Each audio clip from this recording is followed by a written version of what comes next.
आज माझा मुलगा म्हटला, मम्मी तू नेहमी बनवतेस ना व्हाईटवाला मटर पुलाव, तसा बनव. म्हटले ठीक आहे. तर चला रेसिपी सुरू करूयात. त्यासाठी मी तेल घेतलं, तेलात जिरं, तेजपत्ता आणि लसूण मिरची कुटून टाकलेली आहे, उभा कांदा चिरून टाकलेला आहे आणि हे सगळं परतून घेतलेलं आहे. प्लीज कढई करपली आहे ते जरा इग्नोर करा. त्याआधी मी थोडेसे पापड वगैरे तळले होते, त्यामुळे त्याच कढईत मी भात करते आहे. आणि मग नंतर मटार टाकलेले आहेत त्याच्यात. काजू मी हे ऑलरेडी रोस्ट करून घेतले होते ते टाकलेले आहेत. आणि नंतर अर्धा तास आधी भिजवलेला तांदूळ मी त्यात टाकलेला आहे. मी हा बिर्याणी राईस वापरलेला आहे, तुम्ही कोलम पण वापरू शकता. आणि सगळं हे मिक्स करायचं आहे. ना जास्त तामझाम, ना जास्त मसाले, काही करायची गरज नाही आहे.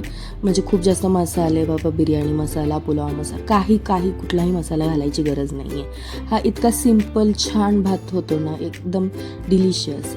आणि वरती थोडंसं गरम पाणी टाकलेलं आहे मी आणि मीठ टाकून हा भात शिजवून घेतलेला आहे.